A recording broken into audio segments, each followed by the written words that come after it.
So I want to start off with probably the biggest news of the past couple days or the past week or so, and that is that Paul George has decided to move on from the Los Angeles Clippers and will be signing a 4-year, $212 million max contract with the Philadelphia 76ers. So this has been rumored for quite a while now. The Sixers had been lining up their cap sheet to be able to have max contract space this summer, and Paul George has been the number one rumored target for them. And in addition to signing George, they did bring back Kelly Oubre on a 2-year, $16 million deal to stay with the team. They agreed to a max rookie extension with Tyrese Maxey. And they also signed Andre Drummond and Eric Gordon to smaller deals as well. So they are loading up to improve this roster from what they had last year. And is Paul George making over $50 million at the age of 37 and 38 going to be ideal? Probably not. However, this is a no-brainer deal regardless because the Sixers had no other move. They needed to add the best player they could, and Paul George was the best player they could add. And in order to get him, they were going to have to give him that 4th year. They were going to have to give him the max. And so I don't fault them at all, regardless of how bad this deal might look down the road. This was the no-brainer move because you have Joel Embiid in his prime, an MVP-level player, that you have to maximize that. And this was the best way to improve the team. So you make this deal 10 out of 10 times and worry about 38-year-old Paul George later. But for right now, Paul George is just a dream fit for this team. There's been a lot of different variations of the Sixers that we've seen next to Embiid. We saw him come into the league with Ben Simmons. That pairing lasted 4 seasons before Ben Simmons lost all of his confidence and basically forgot how to play basketball and eventually asked to be traded.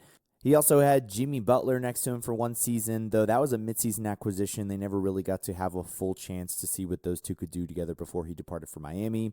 Then once Simmons became a lost cause and asked out, they were able to get James Harden to pair next to Embiid, which was a pretty nice pairing for a couple years. They looked really good at different moments throughout their tenure together, really good regular season team, but ultimately fell short in the postseason. Not a huge surprise given Harden's track record there, and so they were not able to get over the hump before there was a major contract dispute between Harden and Daryl Morey and the organization as a whole, which led to him wanting to be traded. So now they pair him with Paul George. This is the 4th different all-star pairing that we've had next to Embiid, excluding Tyrese Maxey, who did make the all-star team last year. But to me, this is the best fit of them all, especially when you take Maxey into consideration. Because Simmons, I mean, obviously he was a lost cause back then, but obviously his game hadn't really translated well to the postseason, became a bit of a liability offensively. Harden just has a terrible track record in the postseason in general, just came up small in the biggest moments, which is not what they needed next to Embiid, considering Embiid has done a little bit of the same throughout his career. And then Jimmy Butler, like I said, I mean, they were about as close as they could have been to making a deep run. They lost a Game 7 in the second round on the road on a buzzer beater. So they had a real chance to do something that year with him, but obviously didn't really get a second chance to run it back. And Paul George, to me, just, again, a dream fit for this team. He brings positional versatility. He brings elite shot making, elite shooting. He can play on ball. He can play off ball. He can run the offense when Embiid is not in the game. He can play perfectly alongside Embiid. He's got size. He plays both ways of the basketball, offense and defense. Like, he is just everything you could want. He's not a guy with a big ego out there. He's used to being the second fiddle, as he was throughout his entire tenure with the Clippers. But he also can be the main guy, which we saw him do when they made the conference finals back in 2021 without Kawhi Leonard. So just the overall skill set that Paul George brings, the mentality in terms of just being okay as more of a complementary star next to other stars that probably are better than him at this point. He's willing to acknowledge that, which a lot of these guys often aren't. And so I love the fit for the Sixers. I think next to Maxey, it also is a great fit just because of the size and defense that Paul George brings. He's going to take some pressure off of Maxey so he doesn't have to be the main ball handler all the time. And it's just a match made in heaven, genuinely. I do want to see how they fill out the rest of the roster, but they're off to a pretty good start. As I mentioned, they signed Eric Gordon, who's a good floor spacer, Andre Drummond, who's an elite rebounder and a decent backup after Embiid. They brought back Oubre, like I mentioned. They also drafted Jared McCain, who could be an impact player as soon as his rookie season. But they obviously need to add some more depth on the wing. They lost Nick Batum, who re-signed with the Clippers, actually, and then Kyle Lowry's a free agent as well. But look, the Sixers are in prime position to contend. They've got probably the best trio of players of any team in the entire league.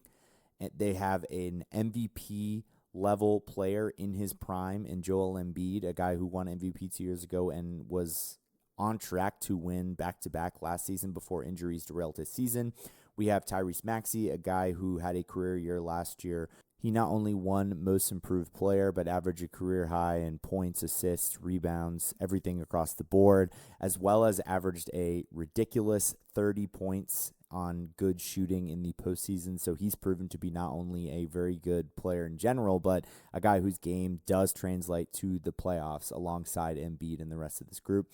And so now you bring in Paul George to that, a perennial all-star, a guy who got some All-NBA votes last year, who we've seen at different times throughout his career, has played in some really big games, whether it be back in Indiana when he was going against LeBron and the Heat, or just with the Clippers as well, like I said, when they went on their conference final run a few years back. So how far this team ends up going next year is going to come down what it seems to it always coming down with Philadelphia, which is health.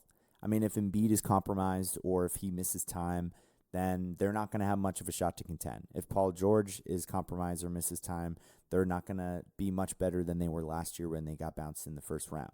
I'm not as concerned about Maxey just because we haven't seen any health issues out of him, and he's younger, obviously, at this point in his career. But it's not a great injury track record for either of George or Embiid. I mean, in his time with the Clippers, Paul George only played above 60 games one single time, and it was just this past season.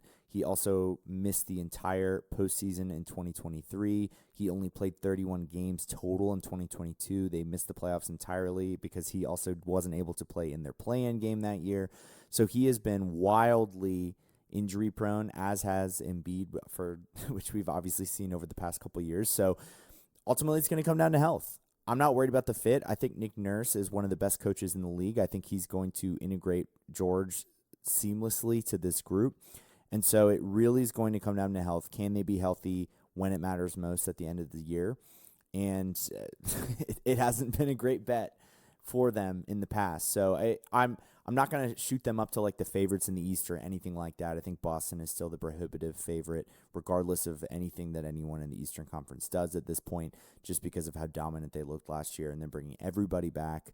They are younger. They are less injury prone. They are deeper than any team in the East, despite maybe not having the best player in a lot of the series they might end up playing. But that didn't seem to matter this past season. So outside of Boston, I think the Sixers have a legitimate shot to the number 2 spot in the East in terms of just contending. I'm not even talking necessarily about record, but just chances to make the finals. I think Milwaukee should benefit greatly from an offseason in which they can like gain some actual continuity. They won't have another coaching change. They've got a full year of Dame in the offseason to just integrate him better into the group and what they're looking to do. Giannis will hopefully be healthy to start next season. I know he's going to play for the Olympics, so he should be good to go by the time the season starts. So I'm more optimistic about Milwaukee than maybe most going into next year just based on all those things. And then the Knicks, obviously, I'll talk about their big move a little bit later in the episode, but they have reloaded as well and should be taken a little bit more seriously than maybe we should have taken them last year. So the East is a lot stronger at the top. And so given that we've got kind of 4 strong contenders in the conference, it's no bet that the Sixers will definitely get out of the second round again, something that they have failed to do in the Embiid era. However, like I said, this should give them their best shot. I think the 2019 team with Jimmy Butler was the best team we'd seen Embiid play on, but I think this team has a real chance to rival that because that team, while they were very top-heavy with their starting lineup with Simmons, Butler, Embiid, Tobias Harris, and J.J. Redick, they were very thin behind those guys. They had a very bad bench. And also, I mean, it was midseason integrating Butler. Simmons was still kind of a shell of himself in the playoffs. And Tobias Harris is Tobias Harris. Plus, Embiid was younger back then. He's just better than when he was than now. And so a better Embiid with much better depth around these guys, a much better coach, in my opinion, than Nick Nurse. I think this is the best shot they've had. And so the pressure is going to be on them. I know they've got a theoretical 4-year window with Paul George because they just signed this contract with him for 4 years. So it's not like the pressure is majorly on them to win it this year or anything like that. But again, this is no more excuses for Joel Embiid. He's got the perfect running mate next to him alongside Maxey as well. They have the depth, or they're going to have the depth just based on the cap space that they still have remaining and the moves they still can make. They still have some picks to move if they really want to. So they're going to have plenty good enough depth. They're going to have the star power they need. They've got a very good head coach. There will be no more excuses for Joel Embiid if he can't at least get to the conference finals. I don't think anyone would be upset if they lost to Boston in a hard-fought conference finals matchup, for example. It would be a good building block and stepping stone for them to eventually, hopefully, getting to the next level there. But again, no more excuses for Embiid because he's got everything he needs to succeed. And at this point, he needs to stay healthy. He needs to play better in the postseason. And they've got a really good shot to be really, really good next season for a number of reasons. Taking a step back a little bit from the Sixers as a team, I just want to talk about how much of a win this is for Daryl Morey specifically, because he has received a lot of criticism over the past couple years since he got to Philadelphia about being patient and waiting on the Ben Simmons thing, which eventually paid off because not only were they able to get rid of Simmons when it seemed like his value was very low, they were able to get, at the time, all NBA level player in James Harden in return and gave up very little it's back to Brooklyn in retrospect. So that was a huge win. Then we get to this Harden situation where basically he asks out, and it seems theoretically across the league there's very little market for him. Nobody really wants to get into the James Harden business. He's on the older side, about 35, 34-ish at this point. He wants more money. That's the whole reason that he didn't want to be with the Sixers anymore, because he took a pay cut, and then Morey decided not to give him that max that he was looking for the next year. So that looked like another situation where they were not going to be able to salvage it, really. And so they'd make the trade. He's patient again. It seems like it's kind of a underwhelming return. I mean, it was Robert Covington, Nick Batum, just some salary fillers along with a couple picks. And I said this at the time when I talked about that trade. I said this is an incomplete trade for the Sixers and that we cannot fully judge it or grade it until we see what happens over the next couple months and into the offseason to see if they're able to take advantage of the cap space that they were trying to create. But now that we've seen that they got Paul George, it was absolutely worth it. I don't think they could have done a better job of salvaging the James Harden trade. I mean, they basically turned a distressed asset in Ben Simmons into James Harden. They turned another distressed asset in Harden into what is now basically Paul George. So they not only signed Paul George, but they also got 2 picks from the Clippers in that deal. 2 picks that are going to look really, really valuable and juicy moving forward, just given that the Clippers have moved on from Paul George and they should theoretically take a step back, and they're still building around a 33-year-old Kawhi Leonard. So Morey deserves so much credit because we see teams do this all the time where they try to set themselves up to sign guys and then they don't end up getting to sign those players. And then it looks questionable in retrospect. And so they were able to get it done. It's a huge win for Morey and the Sixers, and just credit to them for staying patient, turning these assets into just upgrades basically every single time. And now they're in prime position to contend, or at least the best chance that they have to contend that they've had in the Embiid era, in my opinion.